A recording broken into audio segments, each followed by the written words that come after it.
Right now in the United States, you've got the IRS since 2014 has said that Bitcoin and most cryptocurrencies are property. FinCEN has said it's money. And the CTFC has implied that it's commodities like gold. And so you have to have some agreement about what this is.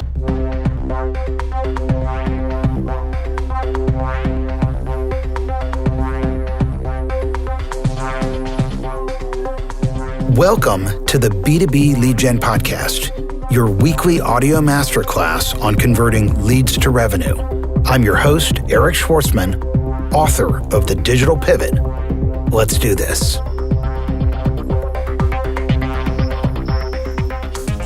Our guest is Michael Terpin, an American investor, entrepreneur, and public relations executive.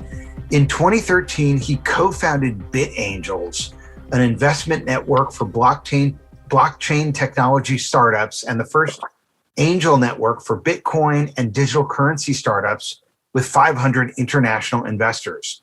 In 2014, Michael founded Transform Group, a Bitcoin and blockchain marketing firm headquartered in San Juan, Puerto Rico. He also runs Coin Agenda, the leading conference series connecting mainstream investors with blockchain and cryptocurrency investors.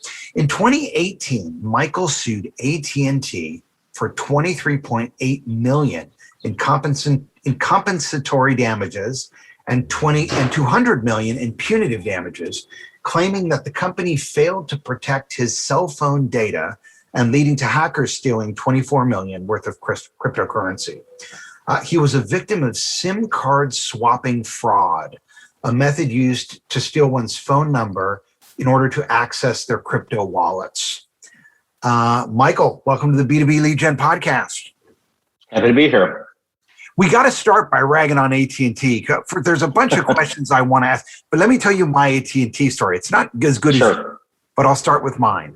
So when I was 30 years old, I was recruited by a gaming company which was based in Denver. I moved out there. We took it public on the NASDAQ exchange, raised about $10 million and spent it pretty quick too.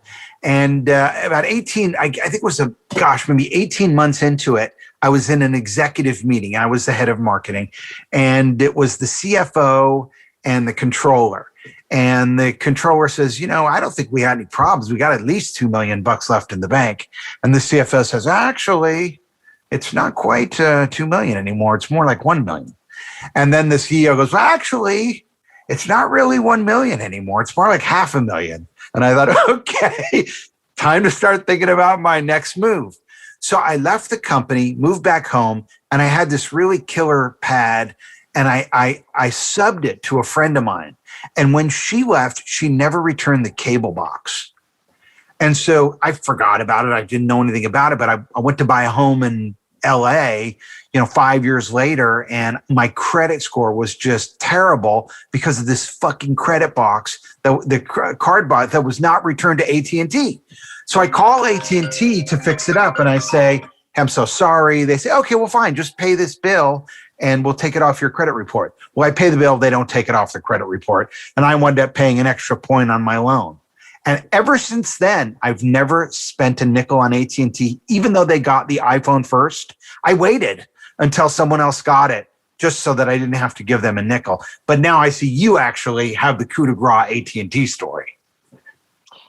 Well, obviously, the cable division, I think at that time, DirecTV or whatever, is completely different than the mobility division. But this is really, a problem across multiple phone carriers. And it's something that, aside from my, federal lawsuit against AT&T for their responsibility in my case, I think that it's something that going forward, I've also reached out to the FCC, who can, mandate that changes happen in the way that telcos in the United States safeguard data.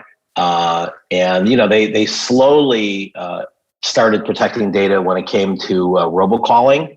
And it took years for, new actions to come around, and they finally did.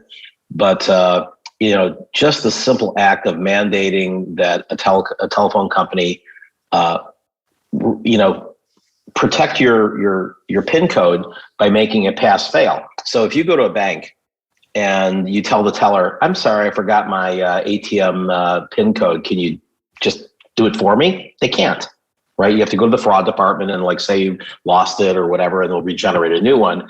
There's a structure that means that an employee of Wells Fargo, Bank of America, whatever, can't just look up your PIN code and take money out of your account. Unfortunately, and this is across most industries, you have to punch in a PIN code, even for, Delta Airlines or Marriott. And, it's just shocking to me that a place where the maximum amount of damage can be done. It's not just cryptocurrency. This is also done with sometimes bank accounts, with people going and stealing social media accounts and doing damage, with criminals even going in and applying for new lines of credit in your name, all the things you can do with the digital identity theft. And this has been going on for quite some time. And so obviously the punitive part of our case is that, we believe, as my lawyers say, on evidence and belief, that AT&T senior management knew about this a long time before my case came around and didn't do anything to change their practices, which again could be completely averted if they simply had a pass fail. If when you go into a store, or you call on the phone or whatever, you say, okay, what's your 4-digit, or in the high security cases like mine, 6-digit PIN code, they say punch it in, or a robot voice says punch it in. And if it's not correct, you say, I'm sorry, you have to try it again. And it's simply pass fail. It's called a covered password. In the case of AT&T, and quite frankly, most of the other telcos, anybody who works there, including agents who are not even AT&T union employees, they're just people who are hired by the retail store, which is owned by a third party, they still have the equivalent of White House, high security access to your account. They can just go in, they can say, you came in here, your ID didn't work, but I believe you. I'm going to put in the thing that you showed me an ID. And then I can just, on my own authority, a 19-year-old kid in a retail store, change your card without ever calling you. And that's what happened to you, Michael? That's exactly what happened. It's exactly what happened to me. Well, so what have you learned from it in terms of now, how do you store your cryptocurrency? Is there a workaround to keep cryptocurrency safe? Well, the workaround is for AT&T and the others to change their practices, because that's the only way. Otherwise, your crypto is always a risk. Well, it depends on what you're talking about. I didn't lose any Bitcoin. I didn't lose any Ethereum. These were all things that came from native wallets, and native wallets are designed by the manufacturers of the currency. And there are, I would say, until they change their policies, there is no way to ensure that a really top hacker can't go in, bribe someone at AT&T, because there's long evidence that they've been bribing these kids who are usually about 18 or 19 years old, first job that they got. And, there have been people already jailed for this in a famous case where about 50 different people were hacked during a period of time, including the Consensus 2019 blockchain week conference in New York. There was a, again, 19-year-old, same age as my guy at the AT&T store, who we contend was bribed, and upon evidence and belief, as my lawyers say. This other guy went to jail because they found that he took $5,000 to turn over 50 phone numbers.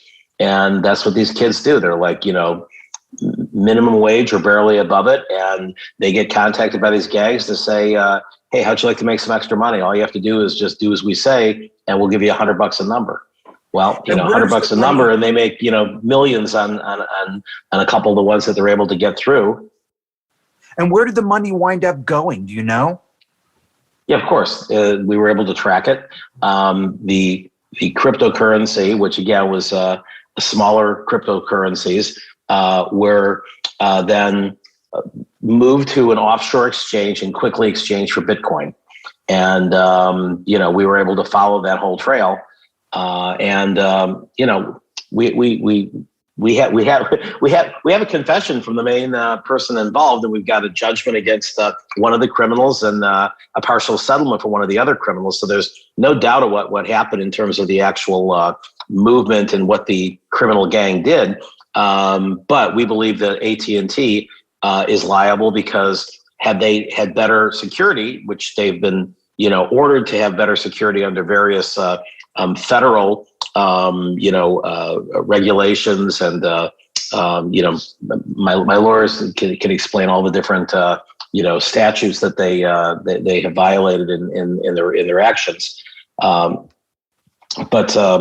if they had done the simple protection of just covering the password, none of this would have been possible.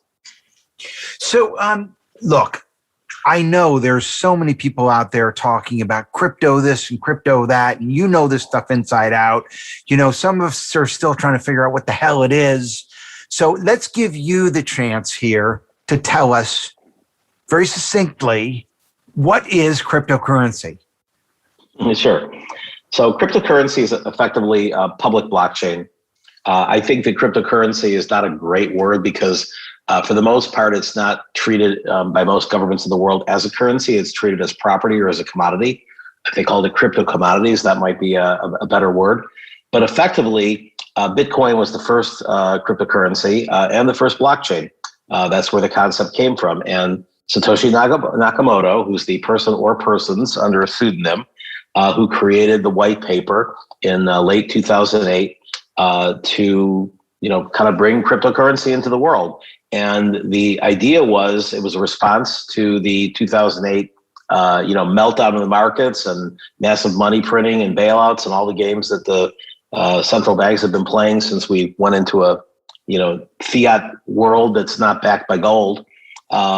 Really to look for a better kind of hard money to back stores of value and to have a peer-to-peer payment system was the original sort of concept of the 8-page white paper, which anybody in the world can look up on the internet, the Bitcoin white paper. It's only 8 pages long, and that's what everything developed from.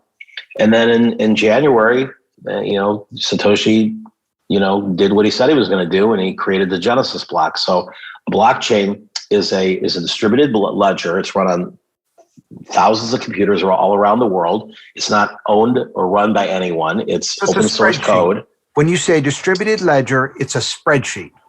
Well, it's more than a spreadsheet. It is actually a network of computers where anything that is done on one is then copied onto all the other nodes in the network. So in other words, if you have 10,000 computers running the Bitcoin blockchain and 9,800 of them shut down, just like the internet, the internet was modeled as a distributed architecture, so that in the event of a nuclear war, you wouldn't have a disruption if there were any, two nodes left on the network that could connect each other, and you didn't have the former, hub and spokes model that the client server architecture and mainframe computers were built on. And so the internet was the original breakthrough that really enabled cryptocurrency and blockchain to exist. And what the original blockchain, as proposed by Satoshi, did was it created an original innovation based on putting about 5 or 6 existing technologies together in a brilliant manner. And it has sustained, all sorts of attacks and all sorts of, things that would have, perhaps killed other experiments. And it has grown from something that for its first year and a half didn't even have a marketplace. It was just traded among miners, and the main use was gambling. They say, well, these things will be worth something someday. Maybe I have 1,000 Bitcoin, you have 1,000 Bitcoin, let's play dice. And the very first instance of somebody buying something wasn't until it was about a year and a half out in May of 2010, about 11 years ago, when one miner paid another miner 10,000 Bitcoin to buy him a pizza. Why are there so many different types of cryptocurrency? Because Bitcoin is a type, Ethereum is a type, Dogecoin is a type. You actually, as part of your business, do what's called an ICO, an initial not public offering, but coin offering, where you actually help organizations that are launching new coins make a market for those coins. Yeah. Well, ICO is not even a term that's used anymore. That was kind of a term from 2017 and 18. And I wasn't the one who was staging them. We were simply doing marketing or advisory work for other companies who were innovating that model. So we worked with the very first company to do an initial coin offering. It's again, like cryptocurrency, sort of an unfortunate word, because if they simply called it token starter like Kickstarter, it would actually be a little bit more relevant, because it's not an offering of a security. Under the US SEC, under Clayton, Jay Clayton, the past chairman of the SEC, under Trump, he basically looked and said, I think most of these things are securities. Prove to me that they're not. As opposed to actually having a regulation, he went back and said, well, we have the 1933 Act and we have the Howey test, which was a Supreme Court ruling out what was and wasn't a security based on the differences between orange futures and wine futures. And it had nothing to do with technology. It had nothing to do with the innovations of the internet. It actually predated, mainstream television, and computers. So, under the current regime, under Biden and under Gensler, who's just recently been approved, we're expecting that there will actually be hearings and there will actually be definitions, instead of saying, hey, go back to the 1930s and fight it out in court. So that will be, there is currently a proposal by the longest standing commissioner on the SEC, Hester Peirce, who was a Republican appointee under Obama.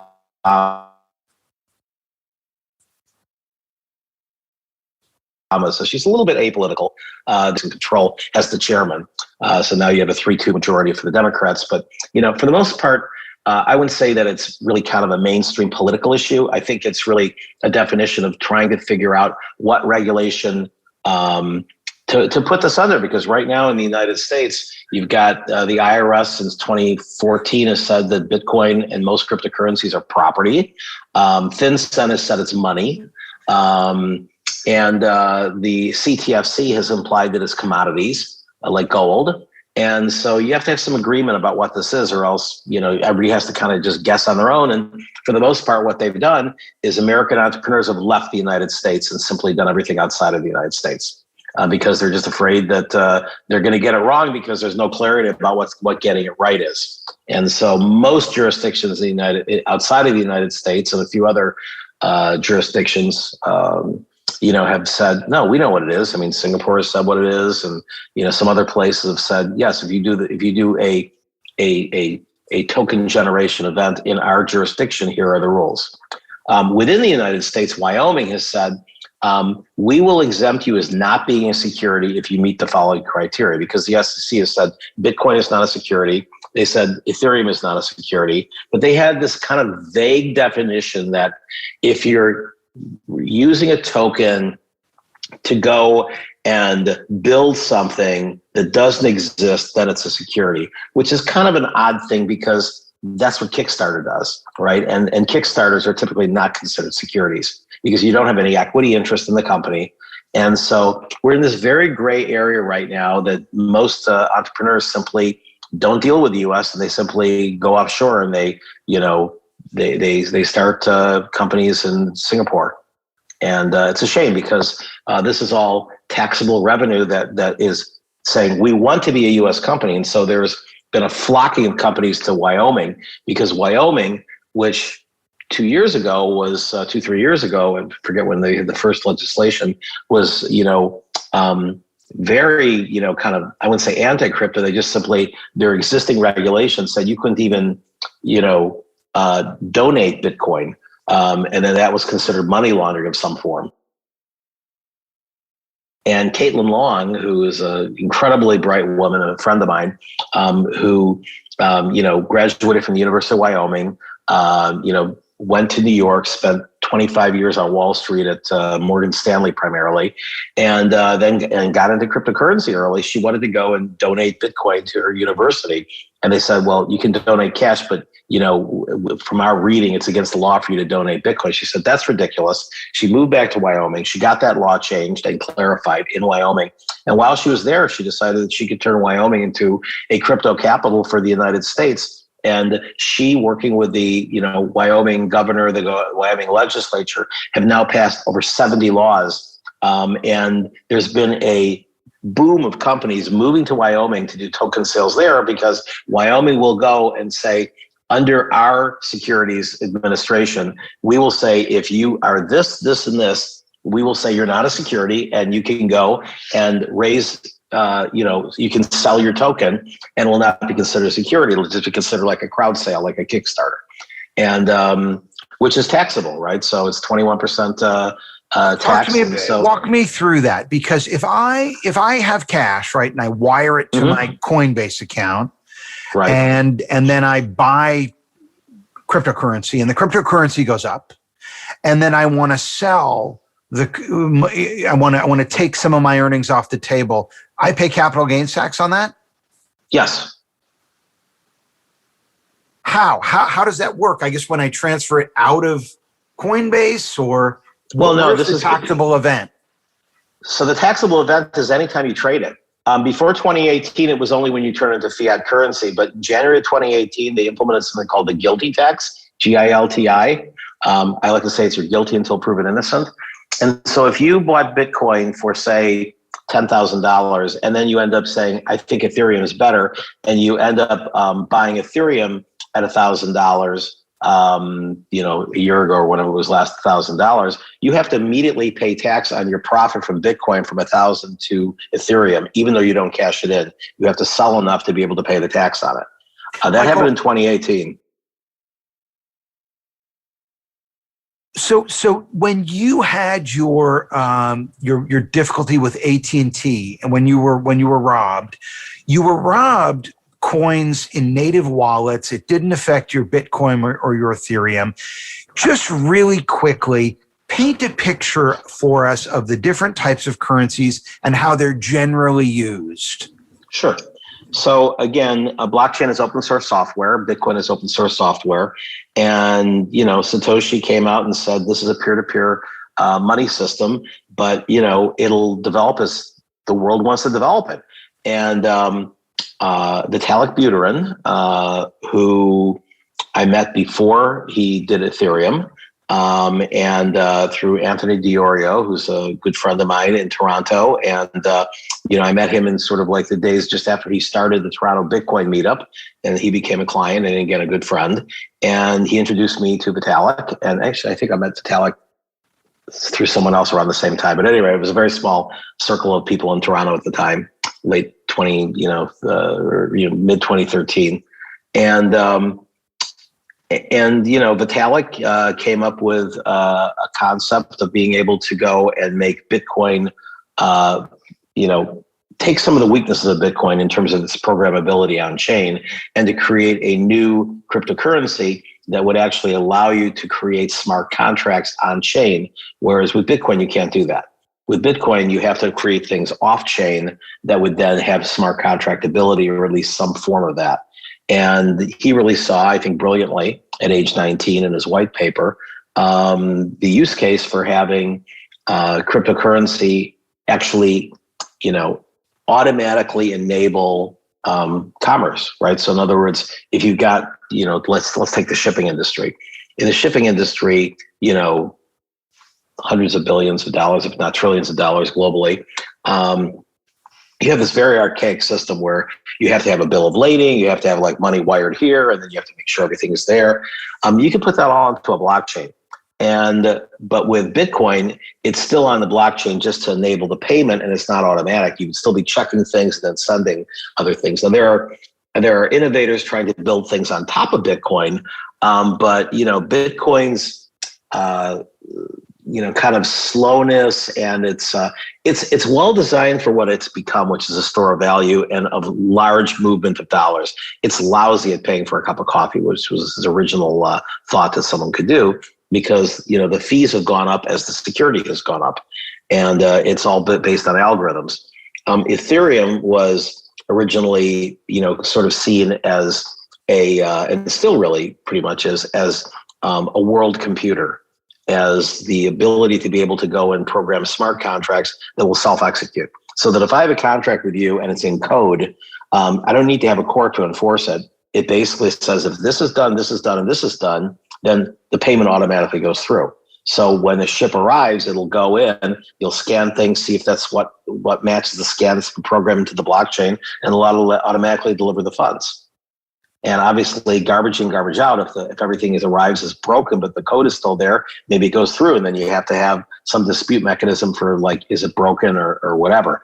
But we're still in the early days of this. But Ethereum, did do what was called an ICO back then, and that was $18 million that they sold in Ethereum tokens at 30 cents a piece.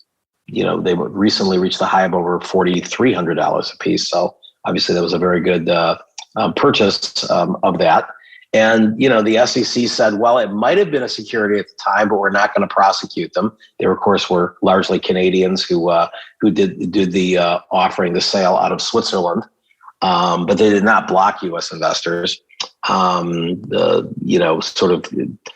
It's because there's no regulations. It's hard to go and say what prosecutions will be because there's no regulations. And so everybody is aching for regulations. Let me read you a little snippet from Scott Galloway's podcast this morning.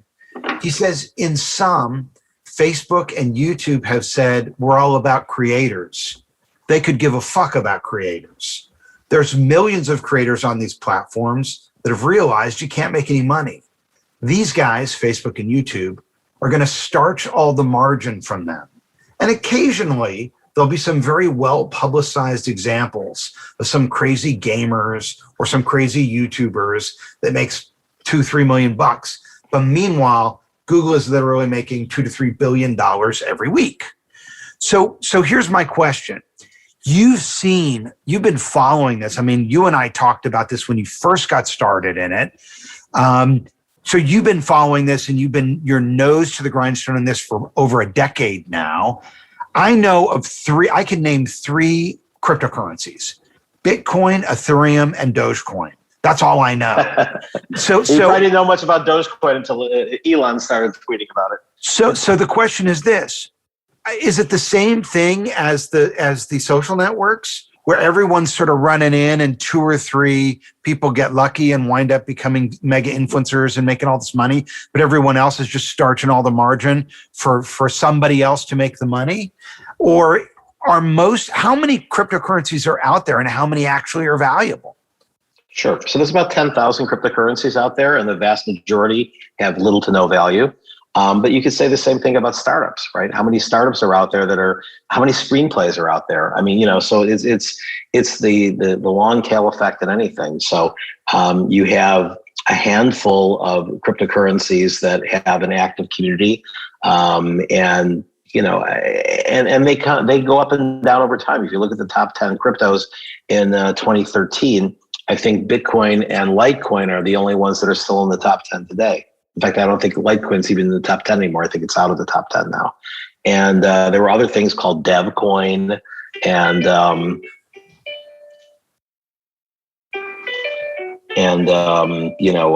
Namecoin that are were in the top 10 then, and that are infinitesimally small now because their communities kind of went away. I mean, Namecoin, for example, its initial purpose was to act as a token that you'd be able to go and build domain names on and have them be decentralized. It was a great idea. They just didn't, execute well. And they had sort of like, all these kind of people who came in and grabbed all these names and never did anything with them. And it still exists, but it's like, a fraction of what it was in terms of the, value to a Bitcoin. On the other hand, there have been other ones that have now built on Ethereum, which is much more of an actionable network. And, there's 3 of them, one of which I'm an advisor to, called Butterfly Protocol. BFLY is the token. And, they ended up doing a token sale. They don't call them ICOs anymore. Again, did it outside of the United States. And, they've been kind of up and down since then because cryptocurrencies this year have been kind of wildly volatile. But, even at today's price, I think they're about 3 or 4 times the price of what they went out, and they're still developing, right? And so they're letting people go in and be able to develop, domains. So you could go and buy the rights to .eric, and it would then on a Chrome browser, you'd be able to go in and say, hey, go to, download this, just like with a Brave browser, you have to download an extension. You just download this extension. You can go and get, all these .eric addresses if .eric has not been purchased yet. And so there's a few other entities out there that are doing similar things. One has the .nft domain, but again, you need their extension. And they're all let me ask you something about NFTs Ethereum for a second. Sure. So if I wanted, I have a book out. I have a new book. If I wanted to sell my book as an NFT, how would I do that? So we're still early in the NFT process. I mean, you could literally just mint it and put it out there. And you just what is minting? have to. What is minting? Minting is when you actually go and you issue the NFTs because they're non-fungible tokens. Bitcoin is a fungible token. One Bitcoin is just like another Bitcoin. They're completely exchangeable for one another. NFT stands for non-fungible token. So on certain blockchains, you have the ability to go and mint a token that has completely different capabilities, or not capabilities, but properties than other ones. That the original concept of an NFT was actually called a colored coin, where you took Bitcoin and you'd say, hey, I have one Bitcoin, which maybe back then was only worth $10 or something. And each Bitcoin has 100 million pieces called Satoshis. And you would go and say, I'm going to take this Bitcoin. It's always going to be worth at least one Bitcoin. But I'm now going to go and put memos in the field saying, access Eric's book or whatever. And if I had that particular coin with that memo field in it, I could go in and send it to a program that would then unlock the ability to get your book. However, what because again, not PDF, a Mobi file, like what would they unlock? Whatever you want. So if you're getting now to the more up-to-date version, which runs largely on Ethereum, although anything running the EVM and other smart contract oriented blockchains is able to do this, as well as some that are non-smart contract, it's able to go in and create a secure. So it's still very early in terms of the technology. But right now, if you look at the $70 million NFT that Beeple created, there's a unique token that is issued on Ethereum using the ERC 721 standard, which is different than the ERC 20 standard for fungible tokens. And you would have the private key that would unlock that, and nobody else in the world could unlock it. So then with something like a book, if I were to sell it as an NFT, would I be selling the rights of the book, or how would it? No, like you only could one sell person whatever could read it? you could sell whatever you wanted. I mean, the typical thing is you would sell perhaps say 1,000 books and you would mint 1,000 NFTs. And so I'm actually an advisor and investor in a company called Rare, RAIR.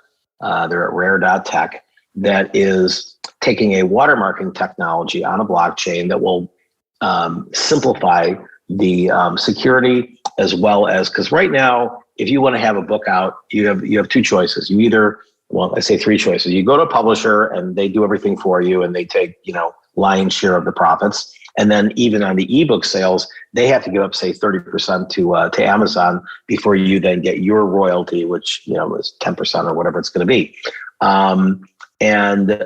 Or you can go directly to Amazon and just sort of be under the great unwashed of the non-traditional publishers, and they'll take 70%. And then you have to kind of fight out for visibility there. And if they don't like it, they can say, we're not going to put your book up. Or you can go and just have your website, put your PDF up, and just hope these people don't copy it, or put some kind of watermarking on there, which usually there's hacks for. So what Rare does is it enables you to still put something on your website, as well as different portals that could be powering. And you can say, I'm going to be issuing 1,000 NFTs for my book. I'm going to be charging $20 for it. The way Rare works is you get to the standard, but again, it's customizable, is that you'll get 90% of that. So you'll get, $18 out of the 20. Rare as the enabler will get 9%, and the node holders will get 1% because they're having to actually run the tokens that in a decentralized fashion generate the key that will let each individual person unlock the book. So you'll have 1,000 separate tokens, and those tokens each represent one copy of the book.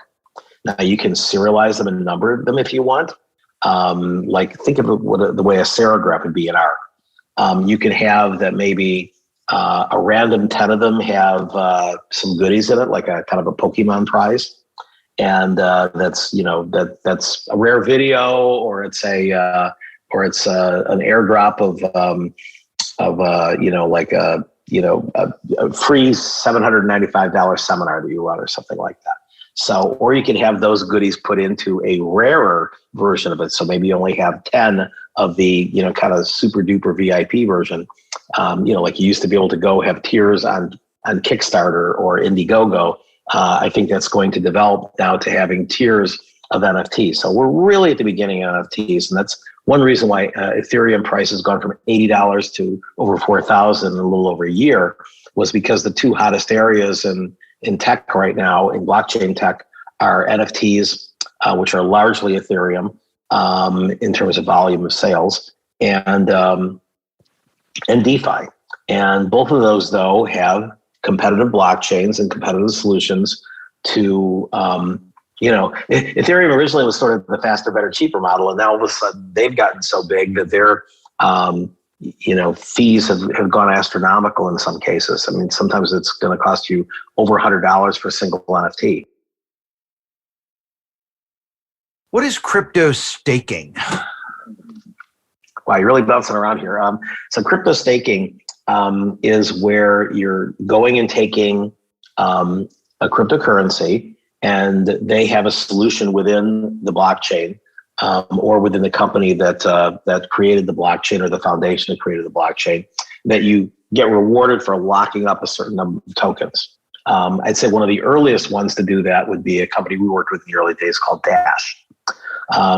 Dash basically had this thing called master nodes, and if you had 1,000 master nodes, if you had 1,000 coins, you would be able to go and put them into a master node that would then help secure the network, and it would also get, I think, like 7% a year of the mining rewards that would be distributed to the node holders. And so it's effectively a form of interest, although the IRS has implied but not made any formal statements that it's considered ordinary income as opposed to capital gains. Is there an easy way for someone who's listening to this? They've got some risk capital, they got 10 grand, 50 grand, and they want to get it into crypto, but they don't want to spend a freaking week learning which app to use and what a cold wallet is and which one to buy and how to do it. Is there an easy way to go to just get some money into crypto and put it on the shelf? That's like saying, is there an easy way to be an entrepreneur or an easy way to become a millionaire? It all depends what kind of time you're willing to invest in terms of what your returns are going to be like in general in life. Again, disclosure, I'm not a financial advisor. I'm not a CFA or anything. I'm just somebody with a lot of experience in the field. So these are only my opinions, and do your own research. But if you got 10,000 to invest and you have no cryptocurrency at all, I would think the safest thing is just simply put half of it in Bitcoin and half of it in Ethereum. Those are the large caps. Those are the ones that aren't going to go to zero. And right now there's been a bit of a pullback in both of them because of the tweet that Elon did saying he was going to stop taking Bitcoin for buying Teslas, and it's a complete overreaction, I thought. So I'm still firmly of the belief that Bitcoin will be over 100,000 by the end of the year, because that's about where we are in the 4-year cycles. I then think that for the most part, when it hits those highs, you should take a little bit off the table and buy some back when it hits the lows, which are usually, it's kind of an every other year phenomenon. So you so far have hit your all-time highs of the cycle in 2013, 2017, and 2021, and you hit your lows of the cycle in 2015 and in 2019. And so the odds are, based on a lot of technical analysis, that will continue to hit a higher high by the end of this year, 2021, and then we'll go and hit the low for the next cycle in 2023, and then hit another high in 2025. What do you like which app do you like, and which cold wallet do you like? Oh, so it all depends on what you're using it for. I mean, for apps, we have a client called Abra, ABRA, and they're a good app. They let you go in and sort of have a wallet solution and exchange solution all in one. They're Silicon Valley based, and they also have a capacity for earning interest and also taking out loans. So they're kind of a one-stop shop for a lot of the things you might want to do in crypto. And they're Silicon Valley company, so they're not like some crazy offshore thing. Not that everything offshore is crazy. And then for wallets, typically you're gonna have your long-term holdings. If you've got more than say $50,000 worth of crypto, you want to keep it typically in a hardware wallet. So I like Ledger. That's a company out of France that's been around for a while. And then Trezor was sort of the original one. Either one of them are very secure. Repeat the second, because I didn't quite hear the second. Trezor, Trezor. Okay. And then there's also a company that, I was an early advisor to called Engrave that, they did a Indiegogo last year to sort of fund their initial hardware wallets, and they'll be shipping them within the next few months. Well, Michael, it has been very interesting as usual, and thank you so much for taking the time to join us. Where can people get a hold of you? What's going on with the conference? When is Coin Agenda striking it back up again? Sure.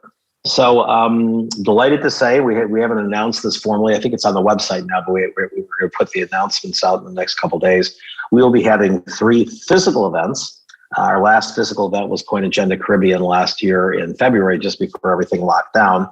And we had to have our Coin Agenda Global last October virtually because, Las Vegas had not opened up. So we have an annual global event in Las Vegas that runs, sort of adjacent to the Money 2020 shows.